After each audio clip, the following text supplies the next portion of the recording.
Haunted girls college Mumbai.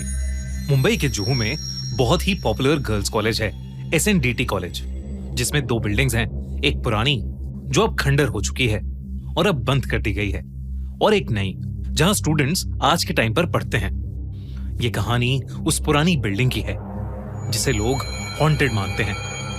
वहां के students अक्सर ये कहते हैं कि वहां रात के 2 बजे किसी औरत की आत्मा भटकती है। कई बार रात के समय पूरे के पूरे कॉलेज में उस औरत की आवाजें गूंजती हैं। 20 साल के रोहन की एक फ्रेंड उस SNDT कॉलेज में पढ़ती थी और उसने जब ये कहानी रोहन को बताई तो रोहन उसका मजाक उड़ाने लगा। अपना मजाक बनते देख रोहन की फ्रेंड ने उसे वहां रात में जाने का चैलेंज दिया। रोहन भूत प्रेत में नहीं मानता था, इसलिए वो तुरंत रेडी हो गया। उसने अपने बहुत अच्छे दोस्त विशाल के साथ मिलकर उस कॉलेज की पुरानी बिल्डिंग में जाने का प्लान बनाया। रात के 1:30 बजे वो लड़के अपने हाथों में फ्लैशलाइट लेकर कॉलेज की बैक एंट्रेंस से अंदर घुसे और धीरे धीरे उस पुरानी बिल्डिंग की तरफ बढ़ने लगे। बिल्डिंग की हालत इतनी खराब थी कि विशाल को तो उसे देखकर ही डर लग रहा था। उस बिल्डिंग की सब दीवारों पर झाड़ियां उगाई थीं, हर जगह मकड़ी के जाले थे और जंग लगे दरवाजों को खोलते ही उसकी आवाज से ही उनकी हालत खराब हो गई। पेड़ों से घिरी उस बिल्डिंग में एक अजीब सी शांति थी। हर कदम पर वो लड़के अपनी दिल की धड़कनों को सुन सकते थे। इतनी शांति। वो उस बिल्डिंग के अंदर घुसे और अलग अलग कॉरिडोर से गुजरने लगे। वो पुराने लेक्चर हॉल्स, पुराने क्लासरूम्स देख रहे थे कि अचानक एक क्लासरूम से उन्हें एक औरत की आवाज आई। ऐसा लग रहा था जैसे वो कोई टीचर है और मल्टीप्लिकेशन की टेबल बोल रही है। 2 एकम 2, 2 दूनी 4, 2 तिया 6, 2 चौके 8।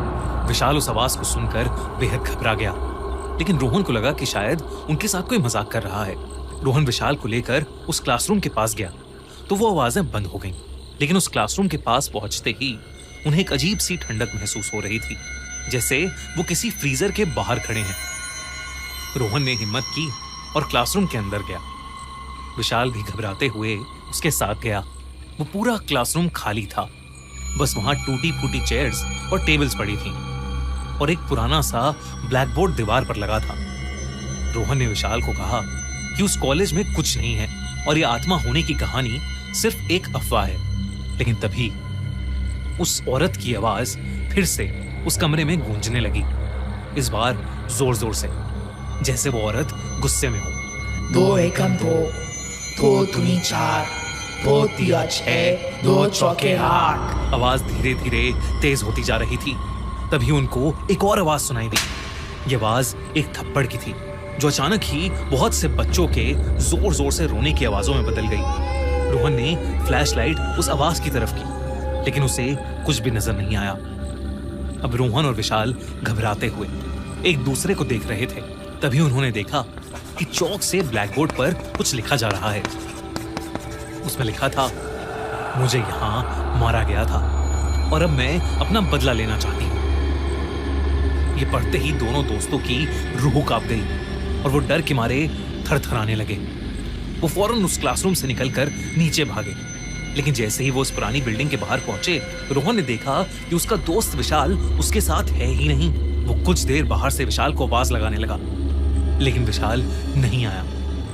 तभी रोहन की नजर फर्स्ट फ्लोर के क्लासरूम की खिड़की पर गई और उसने देखा विशाल रोते हुए उस खिड़की को पीट रहा है, लेकिन वो खिड़की नहीं खुल रही। रोहन अपने दोस्त को ऐसे छोड़कर नहीं जा सकता था। वो विशाल को ढूंढने के लिए हिम्मत करते हुए फिर से उस पुरानी बिल्डिंग के अंदर चला गया। रोहन फर्स्ट फ्लोर के सारे क्लासरूम्स को देखने लगा, लेकिन विशाल कहीं नहीं था। अचानक बाहर तेज बारिश शुरू हो गई और बिजली कड़कने लगी। डर के मारे रोहन की आंखों में आंसू आने लगे थे। तभी उसे उस औरत की आवाज फिर से आई। 2 एकम 2, 2 दूनी 4, 2 तिया 6, 2 चौके 8। उस क्लासरूम से जिसमें वो पहले गया था, हिम्मत करके जब वो वहां पहुंचा तो रोहन के होश उड़ गए। विशाल क्लासरूम में नीचे बैठा रोता हुआ किसी औरत को देखता हुआ 2 की टेबल बोल रहा था।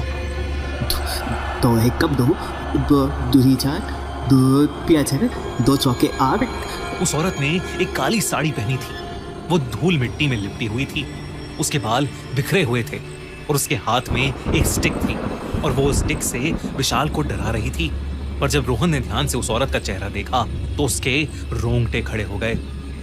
ऐसा लग रहा था जैसे उसकी खाल सड़ चुकी है। पूरा चेहरा फूला पड़ा था और उसकी आंखें एकदम सफेद थीं।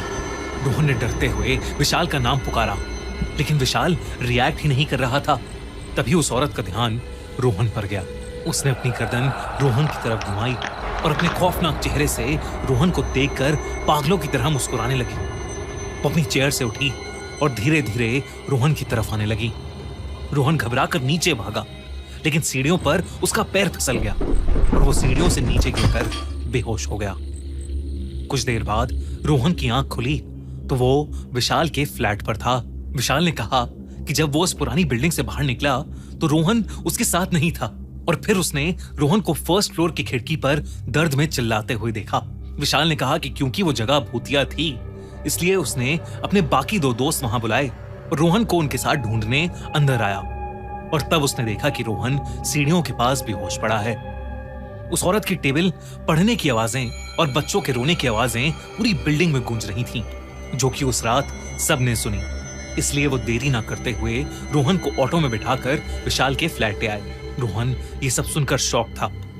उसने अपने साथ हुआ पूरा किस्सा सबको बताया। इस घटना के बाद उन सबको यकीन हो गया था SNDT का गर्ल्स कॉलेज हॉन्टेड है और वो दोबारा कभी उस पुरानी बिल्डिंग के आसपास भी नहीं भटकेंगे।